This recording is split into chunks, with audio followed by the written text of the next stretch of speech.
लखनऊ नवाबों का शहर, लेकिन हर शहर के एक कोने में छिपी होती है एक ऐसी कहानी जो किसी को नींद में भी डरा दे। आज हम आपको एक ऐसे ही फ्लैट की सच्ची दास्तान सुनाने जा रहे हैं जहां लोग एक रात भी नहीं टिकते।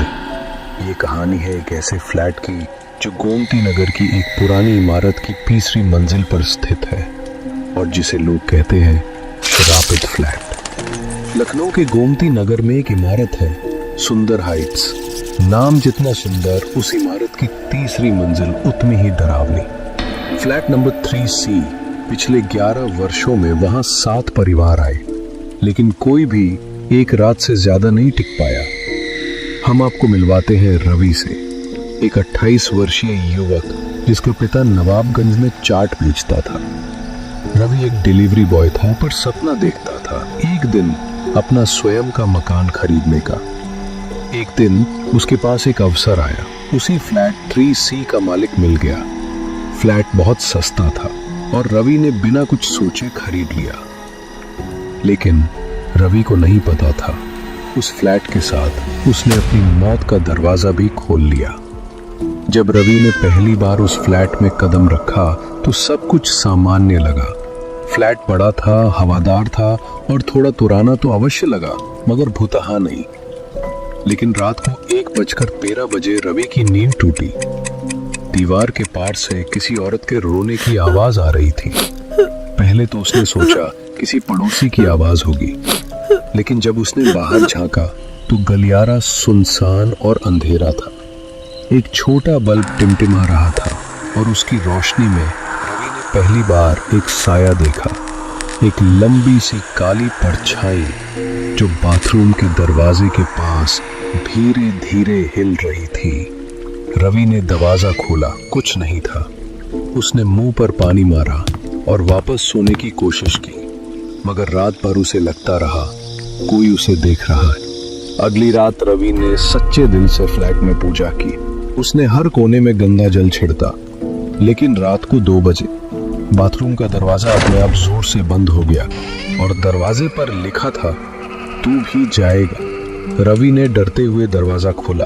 अंदर कुछ नहीं था, लेकिन बाथरूम की दीवार पर उभरे थे नाखूनों के गहरे निशान। अगले दिन रवि ने इमारत के चौकीदार से पूछा, भाई इस फ्लैट में कोई दिक्कत है क्या? चौकीदार ने रवि की आंखों में देखा और बस एक लाइन बोली, भैया आप भी छोड़िए, अभी तक कोई नहीं टिक पाया। इस रात रवि ने ठान लिया वो फ्लैट में CCTV कैमरा लगाएगा। एक कैमरा बेडरूम में, एक लिविंग रूम में और एक बाथरूम के बाहर। रात 1 बजे कुछ नहीं हुआ, लेकिन 2:15 बजे कैमरे ने रिकॉर्ड किया एक औरत की परछाई जो दीवार में से बाहर निकल रही थी। लंबे खुले बाल, सफेद गंदा लहंगा और आंखों में केवल अंधेरा। वो औरत धीरे धीरे बाथरूम की ओर बढ़ी और फिर गायब हो गई। सुबह रवि ने CCTV देखा तो उसमें वही साया दिखा, जो सीधे कैमरे में देखकर मुस्कुराया और बोला, तेरा नंबर भी आ गया। अब रवि ने ठाना वो सच जानकर रहेगा। उसने लखनऊ के पुराने अखबारों की आर्काइव्स खंगाली। उस फ्लैट के बारे में जो मिला वो रूह कंपा देने वाला था। 11 वर्ष पहले उसी फ्लैट में रहती थी एक औरत, रूपा, जो एक स्थानीय कॉल गर्ल थी। एक रात उसके एक ग्राहक ने उसका बलात्कार किया और उसे बाथरूम के अंदर जिंदा जला दिया। पड़ोसियों ने आवाज सुनी, लेकिन कोई मदद नहीं कर पाया। तब से फ्लैट नंबर 3C बंद रहा और जब दोबारा खुला तो हर किराएदार को रूपा की आत्मा ने सताया। किसी का बच्चा गायब हुआ, किसी ने आत्महत्या कर ली और कुछ लोग तो बस एक रात में ही भाग निकले। रवि ने निर्णय लिया वो फ्लैट छोड़ देगा। उसने सुबह से पैकिंग शुरू कर दी, लेकिन रात का इंतजार करते करते उसकी आंख लग गई। ठीक 2 बजे कमरे की लाइट बुझ गई। रवि की नींद टूटी और सामने खड़ी थी रूपा। उसके हाथ में एक जलती हुई मोमबत्ती थी, जिसका गर्म मोम रवि के सीने पर टपकने लगा।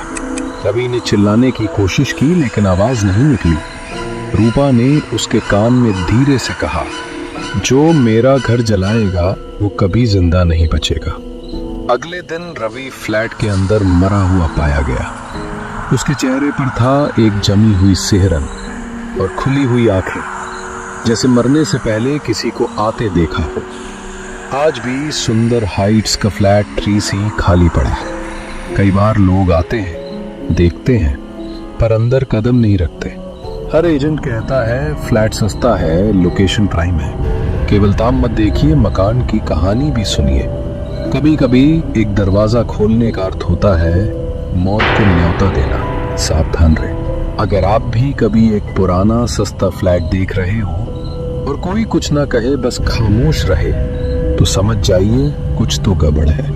क्योंकि कुछ सन्नाटे केवल सन्नाटा नहीं होते, वो किसी की चीख छुपाए होते हैं।